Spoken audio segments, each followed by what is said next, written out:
오늘 함께 나누실 말씀은 우리 두 군데를 보겠습니다. 먼저 마태복음 16장 13절에서 16절까지의 말씀 함께 봅니다.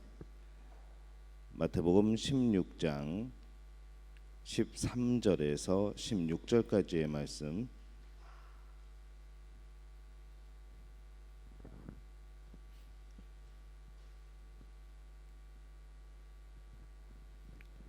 마태복음 16장 13절에서 16절까지의 말씀 우리 한 목소리로 함께 봉독합니다.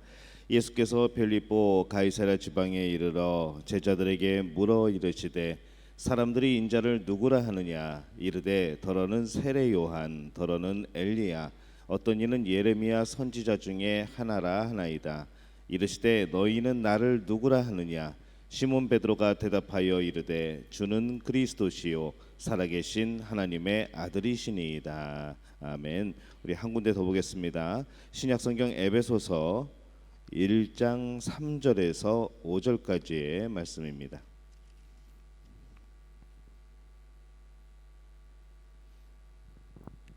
신약성경 에베소서 1장 3절에서 5절까지의 말씀.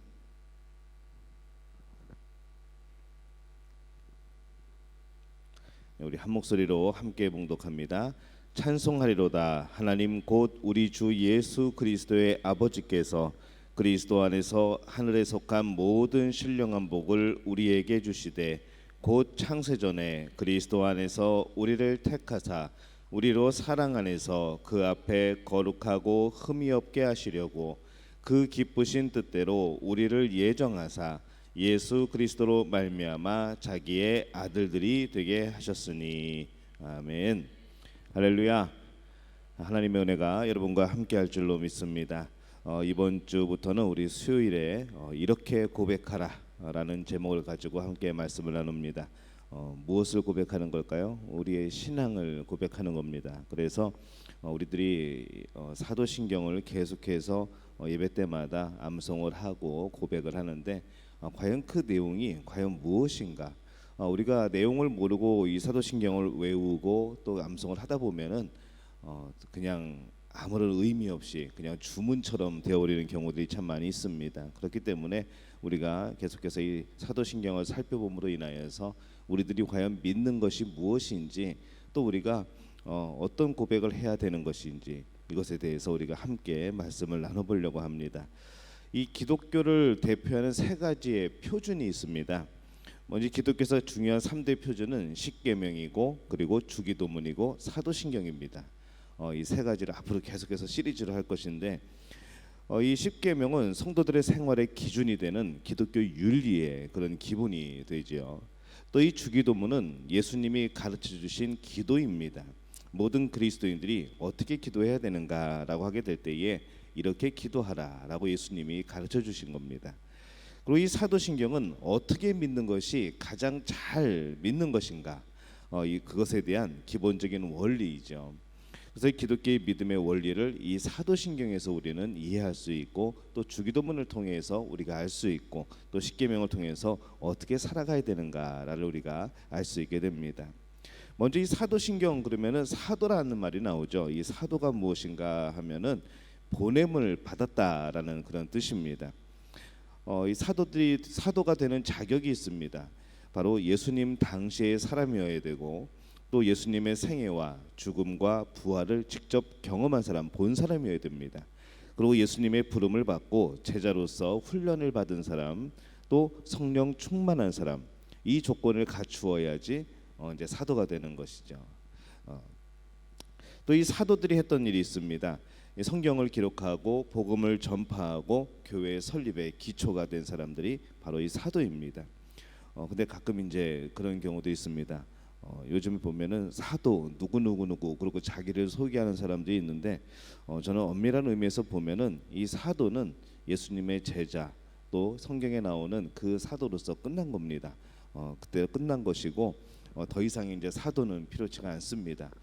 이제 단지 우리가 그 사도의 역할들을 하는 그 사도의 사명들을 이어받은 그런 사람들이라는 의미로서 이 사도란 말을 쓰는데 이 성경에서 말씀하는 이 사도신경에서 말씀하는 그 사도의 의미를 우리들에게 붙일 수는 없는 것이죠. 하지만 그 사명은 우리들에게 남아 있는 겁니다. 그래서 이 사도신경의 정의를 우리가 살펴보면은 믿을 신 글경입니다. 그래서 믿음의 글이라는 의미가 되죠. 사도신경, 믿음의 글, 믿을 신 글경. 그래서 내가 무엇을 믿는가, 믿음의 글, 글로 표현한 것을 바로 말하는 겁니다. 그래서 신앙이 같은 믿음의 사람들을 하나로 묶어주는 역할을 하는 것이 바로 이 사도신경이라는 것이죠. 근데 이 사도신경이 언제부터 시작이 되었는가? 굉장히 오래됐습니다. 400년, 길게는 500년까지도 봅니다. 이 사도신경은 성경의 기원을 둔 신앙 고백이죠. 이 사도신경은 교회 역사 가운데서 그냥 처음부터 이렇게 딱 나온 것이 아니고 계속해서 보완되어지고 수정되어지고 첨가되어지고 삭제되어지고 그런 과정을 겪습니다. 그리고 오늘날에 우리가 암송하는 그런 사도신경이 된 거죠. 이 사도신경은 세례 시에 세례를 받을 때 일종의 교리문답으로 사용하기도 했습니다. 그래서 그동안 우리 기독교 교회에서 가장 중요한 그런 신앙의 규범으로 사용이 되어 했던 겁니다. 이 사도신경을 우리가 암송하고 고백하는 목적이 있습니다. 교회 통일을 위해서 사도신경이 필요한 거죠. 믿는 교리의 통일입니다. 우리가 무엇을 믿는가 하게 될 때에, 과연 기독교는 무엇을 믿는 종교인가 하게 될 때에 우리는 이것을 믿습니다라고 내놓는 것이죠. 그래서 이 성경의 진리를 요약함으로 인해서 교회의 일치를 가져오고, 또 우리가 선교를 하게 될 때에도 우리가 믿는 바가 무엇인가를 뚜렷하게 전할 수 있는 바로 그것이 사도신경이 됩니다. 그래서 우리가 이것을 뭐라고 설명을 할까라고 생각을 해보니까, 여러분 그 어렸을 때라고 하기에는 좀 그러네요. 학교 다닐 때 뭘 배웠는가 하면은 대축적 지도하고 소축적 지도라는 것을 배웠습니다. 대축적 지도는 좁은 지역을 자세하게 보여주는 것이죠. 소축적 지도는 넓은 지역을 간단하게 보여주는 겁니다. 잠깐 세계 전도 같은 경우에 그거는 소축적 지도이죠. 넓은 지역을 간략하게 보여주는 겁니다. 자, 그러면은 이 성경은 대축적 지도일까요? 소축적 지도일까요? 지도로 표현한다면, 문제만 내면은 이 당황하는 모습들이 아주 역력합니다. 대축적 지도일까요? 소축적 지도일까요? 사도신경과 성경을 비교해 보면은 이 성경은 대축적 지도입니다. 아주 자세하게 나와 있죠. 우리가 무엇을 따라야 되는가. 그러면 이 사도신경은 그거에 대한 소축적 지도입니다. 넓게 보면서 간략하게 보는 것이죠. 그래서 그렇게 우리가 생각을 한다 그러면은 이 성경을 요약해서 우리가 믿는 바가 무엇인가를 요약해 놓은 것이 바로 사도신경이라고 우리가 말할 수가 있습니다. 그래서 이 교회의 통일로서 또 이 사도신경이 필요했던 겁니다. 또 이단 방지를 위해서 이 사도신경이 필요했습니다. 이단이 지금만 있는 것이 아닙니다. 예수님 당시부터 시작해가지고 계속해서 이단들이 있었죠. 초대교회 내에도 많은 이단의 가르침들이 있었습니다. 그래서 우리 신약성경에 보면은 이단들에 대항하여 싸우는 이들의 모습을 우리가 발견할 수 있는 것이죠. 이단이 무엇인가 하면은 달을 이 끝단자입니다. 그래서 끝이 다른 거죠. 분명히 비슷한데, 분명히 기독교 같은데 뭔가 끝으로 가는 부분이 하나님께 가지 아니하고 예수님을 통해 가지 아니하고 성령과 더불어 가지 아니하고 뭔가 엉뚱한 대로 끝으로 빠져버리는 겁니다. 그것을 바로 이단이라고 합니다. 성경 말씀을 자기 주관대로 해석을 하죠. 그리고 이용하고 자기 유익을 위해서 그렇게 가르치는 사람들입니다. 신앙의 표준을 성경에 두지 않는 사람들이죠. 그래서 그들은 가만히 보면은 이 성경 말고 또 하나의 경전이 있는 것이죠. 이 성경만큼 중요하게 여기는 그런 또 하나의 경전이 그들은 있습니다. 그래서 그들에 대항하여서 우리의 신앙이 무엇인가 구별짓기 위해서 이 사도신경이 필요했던 겁니다. 또 하나는 이 건전한 신앙생활을 위해서 사도신경이 필요합니다. 이 기독교 교리는 삶의 자세와 연관이 되어 있습니다. 내가 어떠한 모습으로 하나님 앞에 살아가는가, 내가 어떠한 모습으로 세상 사람들 앞에 살아가는가, 이것을 규정지어주는 건전한 믿음, 또 그 생활을 위해서 이 사도신경이 필요하게 된 거죠. 그러면 왜 우리는 이 신앙 고백을 해야 되는가라는 생각을 해볼 수 있습니다. 이 신앙 고백은 어떻게 하는 것인가 하면은 입술로만 하는 것이 아닙니다. 바로 알고, 바로 느끼고, 바로 결심하는 것, 이것이 바로 우리의 신앙 고백입니다. 한번 따라해 볼까요? 바로 알고, 바로 느끼고, 바로 결단하는 것. 이 세 가지가 돼야지 이제 신앙 고백이 되는 겁니다. 마음으로 믿고 입으로 고백하고 삶으로 실천하고, 이것이 바로 우리들이 가진 신앙이라는 것이죠. 그래서 이 사람은 신앙 고백을 통하여서 신앙에 대한 확신을 더 가지게 되고, 신앙을 통해서 더욱더 인격적으로 성숙해가는 그런 모습으로 살아가게 됩니다. 그렇게 완성되어지는 그런 존재입니다. 이 사도신경의 구조를 가만히 보면은 세 가지로 나눠져 있습니다. 하나님에 대한 고백, 예수님에 대한 고백, 그리고 성령님에 대한 고백입니다. 하나님에 대한 고백은 뭘까요? 나는 전능하신 아버지 하나님, 천지의 창조주를 믿는 것. 이것이 바로 하나님에 대한 이 사도신경의 고백입니다. 또 예수님에 대한 고백은 나는 그의 유일하신 아들 우리 주 예수 그리스도를 믿습니다.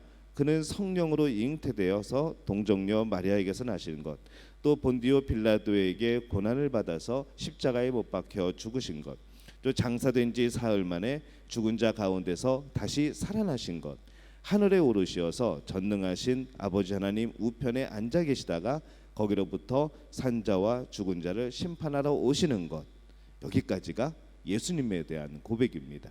또 우리는 무엇을 믿는가? 성령님에 대한 것을 믿죠. 나는 성령을 믿으며 거룩한 공교회와 성도의 교제와 죄를 용서받는 것과 몸의 부활과 영생을 믿는 것, 이것이 바로 성령에 대한 고백입니다. 그래서 이 사도신경을 가만히 보면은 성부와 성자와 성령에 대한 우리가 어떠한 것을 믿는가라는 것이 기록되어 있는 것이죠. 사도신경이 조금 구조가 눈에 들어오시죠? 자, 그러면은 이 생각을 가지고 오늘 첫 번째 시간은 아버지 하나님, 처음에 나오는 나는 전능하신 아버지 하나님 천지의 창조주를 믿습니다. 요 한 줄을 가지고 저희가 두 번에 나눠서 할 겁니다. 오늘은 아버지 하나님이라고 부르는 것에 대해서, 이 고백에 대해서 함께 말씀을 나눌 겁니다. 우리는 변함없이 예배 시에 자주 이 사도신경을 고백을 하죠. 그래서 이 신앙 고백은 여럿이 함께 하기도 하지만은 하나님 앞에서 나의 그런 신앙의 고백이기도 합니다. 그래서 우리가 사도신경을 전에는 안 그랬는데 요즘에는 확실하게 번역이 된 것이 나는 믿습니다라는 원문에는 그렇게 시작을 합니다. 나는 믿습니다 뭐뭐를, 나는 믿습니다 어떠한 것을, 이렇게 나와 있는데 그것에 더 가깝게 지금 번역을 해서 나는 전능하신 아버지 하나님 천지의 창조주를 믿습니다, 그렇게 좀 가깝게 더 번역을 해놓았습니다. 그래서 나는이라는 말을 사용합니다. 나는, 내가 믿는 거죠. 나는 믿는 겁니다. 그리고 이렇게 우리가 신앙 고백을 하는 그 믿음의 대상이 누구인가 하면은 하나님과 예수님과 성령님인 것이죠. 바로 이 삼위일체 하나님의 교리가 이 안에 들어가 있습니다. 나는 믿습니다. 어떤 하나님인가 하면은 아버지가 되신 하나님을 믿는 거죠. 또 전능하신 하나님, 창조자이신 하나님을 믿는 겁니다. 오늘은 이 아버지 하나님에 대한 내용입니다. 우리가 이 아버지라고 할 때에 이 아버지라는 그런 말이 갖는 의미를 가만히 생각해 보면은 이 아버지는 관계입니다. 관계. 나와 어떤 관계인가 할 때 아버지라는 관계이죠. 아버지가 홀로 존재할까요? 홀로 존재하지 않습니다. 자녀가 있어야 됩니다. 그 관계 속에서 우리는 아버지라 부르게 되는 겁니다.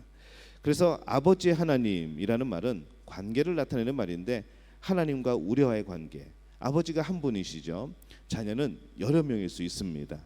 그래서 우리가 믿음의 형제 자매, 우리 교회 안에서도 형제님 자매님 그렇게 부를 때가 있는데 저는 약간 낯설긴 하지만은 의미적으로 볼 때는 이 형제님 자매님 부르는 것이 바로 이런 의미인 것이죠.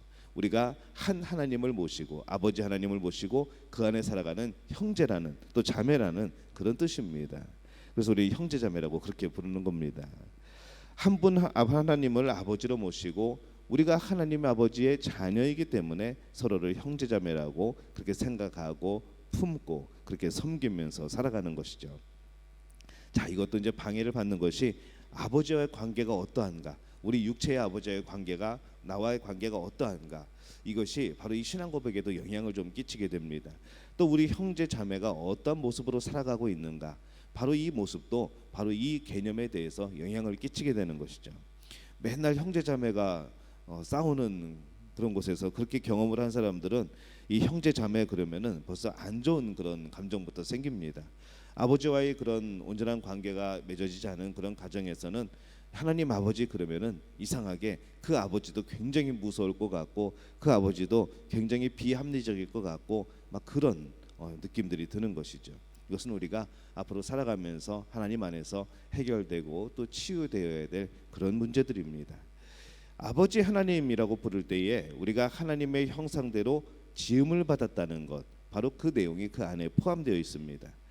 이 세상에 어떤 피조물도 하나님을 아버지라고 부를 수 있는 존재는 하나도 없습니다. 어느 날 우리 집에 사는 멍멍이가 아침에 무릎을 꿇고 하나님 아버지 오늘 하루를 나에게 허락하시니 감사합니다 라고 할 수는 없는 것이죠. 창조에 있어서 하나님의 형상대로 지음을 받은 것은 인간뿐입니다. 그래서 우리는 하나님을 닮은 존재이죠. 그래서 우리는 하나님을 아버지라고 부르는 겁니다. 이 하나님은 우리의 아버지이시기 때문에 우리가 속해 있는 그런 존재이고 결국 우리가 돌아가야 될 곳이 어디인가 바로 그것도 설명해 주는 것이죠. 내가 어떠한 존재인가, 결국 내가 돌아갈 곳이 어디인가 하게 될 때에 그것은 하나님 아버지의 품이라는 겁니다. 하나님으로부터 나왔고 결국 하나님으로 돌아가는 존재, 그것이 바로 우리 자신이라는 것이죠. 바로 우리는 하나님 나라를 상속받은 사람들이라는 겁니다. 대단한 사람들이죠. 하나님의 모든 것의 주인이십니다. 근데 우리는 그 자녀네요. 우리가 무엇을 받을까요? 그것을 기업으로 유산으로 받습니다. 그러니 우리는 참 대단한 사람들입니다. 한번 해볼까요? 나는 손으로 본인을 가리켜서 하면 좋습니다. 나는 참 대단한 사람이네요. 네, 여러분은 대단한 사람인 줄로 믿습니다. 하나님이 보시기에도 참 대단한 사람들인 거죠. 하나님의 자녀이거든요. 하나님을 아버지라고 고백하는 여러분이 바로 하늘나라를 물려받을 그런 사람들임을 믿으시기를 예수님의 이름으로 축원합니다. 그 모습을 어떻게 설명을 할까 하다가 그런 생각이 듭니다. 우리 아이들이 저는 이제 친구들 사귀면서 친구들한테 뭐라고 그런가 하면은 야 우리 집에 놀러 가자 그럽니다. 저는 그 우리 집이라는 말에 충격을 받았습니다.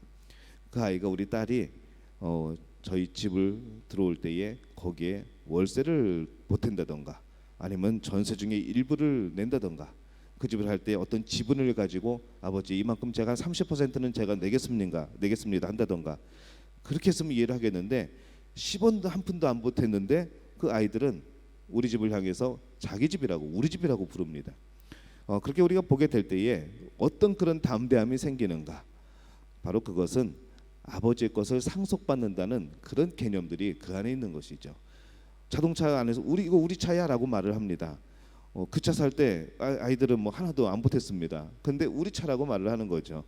어떻게 보면은 만약에 옆집 아이가 와가지고 이거 우리 차야 그러면은 여러분들 마음이 어떻겠습니까? 얘는 뭘까라는 생각이 들겠죠. 여러분 집에 와서 이거 우리 집으로 놀러 와라고 하면은 여러분들 마음이 이상하겠죠. 근데 여러분의 자녀는 이거 우리 집이야, 우리 차야 그래도 전혀 이상하지가 않은 것이죠. 바로 이것은 상속받는 사람들의 권리이고 자격입니다. 그 담대함인 것이죠. 우리가 하나님을 아버지라고 부를 수 있는 것은 예수님의 은혜입니다. 죄를 용서해 주심으로 인하여서 하나님의 자녀가 되고 아름다운 천국을 우리는 상속받을 그런 상속자로서 이 세상에서 담대하게 살아가는 것이죠. 오늘 에베소서 1장 2절에 보면은 하나님 우리의 아버지와 주 예수 그리스도로부터 은혜와 평강이 너희에게 있을지어다 이렇게 말씀을 합니다. 또 에베소서 1장 5절에 보면은 그 기쁘신 뜻대로 우리를 예정하사 예수 그리스도로 말미암아 자기의 아들들이 되게 하셨으니 이렇게 말씀을 합니다.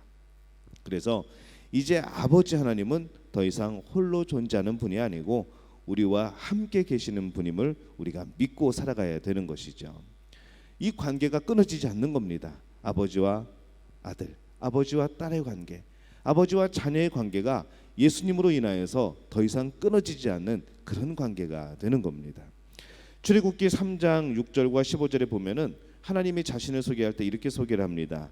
아브라함의 하나님, 이삭의 하나님, 야곱의 하나님, 그렇게 하나님이 스스로를 소개하십니다. 바로 이 관계성에서 하나님 자신을 나타내시는 거죠. 부모가 자녀들을 통해서 기쁨을 얻는 것처럼 이 하나님도 우리를 통해서 기쁨을 얻으시고 우리를 통해서 영광을 받으시는 겁니다. 우리가 그렇게 얘기하죠. 자녀들이 부모 얼굴에 먹칠한다고 말을 합니다. 그러니까 부모가 자녀의 얼굴에 먹칠하는 경우는 그렇게 말을 사용하지는 않습니다. 그런데 자녀가 부모의 얼굴에 먹칠한다는 말을 많이 쓰죠. 우리가 바로 이 부모들은 자녀들을 통해서 기쁨을 얻는 겁니다. 자녀들을 통해서 그 영광을 누리는 것이죠. 그렇기 때문에 우리가 과연 하나님을 정말 우리의 부모님으로, 우리의 아버지로 어떻게 모셨는가, 잘 모셨는가 생각을 하게 되면은 정말 우리 스스로도 이 세상을 살아가면서 하나님 얼굴에 먹칠하는 경우들이 굉장히 많이 있습니다. 그 이름을 영광되게 해야 되는데 우리의 연약함 때문에, 그런 우리의 부족함 때문에, 정말 어쩔 수 없는 그런 상황들 때문에 하나님의 이름을 참 거룩하지 못하게 했을 때가 많았던 것을 우리는 기억을 하는 것이죠. 그래서 우리가 이 말씀을 우리가 생각해 보면서 다시 한번 우리 삶을 돌이켜 보는 겁니다. 바라기는 우리 모두가 정말 하나님을 기쁘게 하는 자녀들이 되었으면 좋겠습니다. 정말 우리가 하나님께 영광을 돌리는, 하나님을 웃으시게 하는 바로 그런 모습으로 살아가게 되시기를 예수님의 이름으로 축원합니다. 하나님은 우리의 영원한 아버지시죠. 그냥 한계가 있는, 끝이 있는 아버지가 아니라 영원한 아버지입니다. 그래서 말라기 2장 10절에 보면은 우리는 한 아버지를 가지지 아니하였느냐, 하나님께서 지으신 바가 아니냐라고 말씀을 합니다. 이 세상의 아버지와는 다르죠. 하나님 아버지는 이 세상의 아버지와는 다릅니다. 이 세상의 아버지는 뭔가 불완전합니다. 때로는 잘못된 판단도 할 수 있고, 자녀들이 원하는 것을 다 해줄 수도 없고, 때로는 자녀들의 마음을 이해하지 못할 때도 있습니다. 그런데 이 하나님 아버지는 어떤 분이십니까? 필요를 때마다 아시고 공급해 주십니다. 변하지 않는 완전한 사랑으로 돌보아 주시는 거죠. 그래서 우리에게 하나님 아버지가 있다는 것은 너무나도 큰 행복인 줄로 믿습니다. 더욱 기쁜 것은 예수님을 통하여서 하나님과 우리가 창조자와 피조물의 관계가 아니라, 그 이전까지는 창조자와 피조물의 관계였는데 그것이 아니라 이제는 아버지와 아들, 아버지와 딸의 관계로 우리가 살아가게 되었다는 것이죠. 예수님의 역할이 바로 이 역할이었습니다. 우리의 형상을 회복시켜 주신 겁니다. 하나님이 우리를 창조하실 때 그 처음의 그 모습, 죄로 인해서 물들지 않은 우리들의 그 모습, 예수 그리스도의 보혈의 피로 그 죄를 씻겨 주시고 우리의 모습을 회복시켜 주셔서 하나님과 자녀의 관계를 다시 회복시켜 주신 분, 바로 그분이 예수 그리스도라는 것이죠. 그래서 우리가 오늘 기도할 때에는 여러분, 하나님 아버지, 우리가 평소에도 아버지라고 막 부르면서 기도하지만은 하나님 아버지, 아버지 하면서 여러분 그렇게 부르면서 그 의미를 생각하면서 한번 기도해 보시기를 바랍니다. 그리고 우리가 앞으로 기도할 때에도 우리가 계속해서 아버지를 부르면서 기도하게 되는데, 그냥 습관적으로 나오는 아버지가 아니라 오늘 이 말씀에서 주시는 바로 그런 아버지, 이 말씀을 생각하고 고백하게 될 때에는 그 의미가 더욱더 깊어지고 달라지게 되는 겁니다. 누가복음에 나오는 집 나간 탕자가 아버지에게로 돌아오듯이 그 아버지가 아들을 반갑게 맞아주시듯이 우리의 모습이 어떠하든지, 우리의 상황이 어떠하든지, 내가 어떠한 죄를 지었든지, 우리가 어떤 형편에 있든지 상관치 않으시고 우리를 끌어안고 품으시는 그 아버지께 여러분 달려가는 분들이 되시기를 바랍니다. 그 아버지를 향해서 기도하는 여러분들이 되시기를 바랍니다. 우리가 하나님을 아바, 아버지라고 부를 수 있는 특권을 가지게 됐습니다. 이 아바라는 말은 아람어로 아빠라는 뜻이죠. 근데 우리가 이 하나님을 아버지라고 불렀으면은 이제 자녀다운 삶을 살아야 됩니다. 자녀들이 밖에서 행실이 안 좋으면 결국 욕먹는 것은 부모입니다. 마찬가지로 우리는 이 하나님의 자녀로서 그에 걸맞는 삶을 살아야 되는데, 바로 그것을 우리는 뭐라고 부르는가? 거룩한 삶이라고 부릅니다. 요한일서 3장 2절에서 3절에 보면은 이렇게 기록을 합니다. 사랑하는 자들아, 우리가 지금은 하나님의 자녀라. 장래에 어떻게 될지는 아직 나타나지 아니하였으나 그가 나타나시면 우리가 그와 같을 줄을 아는 것은 그의 참모습 그대로 볼 것이기 때문이니, 주를 향하여 이 소망을 가진 자마다 그의 깨끗하심과 같이 자기를 깨끗하게 하느니라. 하나님 아버지를 모신 그런 자녀로서 이 세상을 살아가는 모습이라는 거죠. 그 소망이 있다고 한다면은 우리는 깨끗한 모습이, 거룩한 모습으로 살아가야 된다는 겁니다. 마태복음 5장 48절에도 이렇게 말씀하십니다. 그러므로 하늘에 계신 너희 아버지의 온전하심과 같이 너희도 온전하라, 이렇게 말씀을 합니다. 우리가 하나님을 닮아가기 위해서는 거룩한 삶을 살아가야 됩니다. 하나님을 아버지로 부르는 사람에게는 위대한 약속이 있을 뿐만 아니라 하나님을 아버지로 부르는 사람에게는 그 책임도 있다는 것이죠. 우리가 이 땅에서 거룩하게 살아가는 것, 이 세상의 문화를 따라 죄로 흘러가지 않는 것, 바로 그런 영적인 깨어있음, 그리고 하나님 한 분을 나의 주인으로, 나의 아버지로 모시고 하나님의 영광을 위해서 살아가는 것, 바로 그것이 우리들의 삶의 모습이 되어야 됩니다. 하나님은 오늘 우리의 아버지가 되십니다.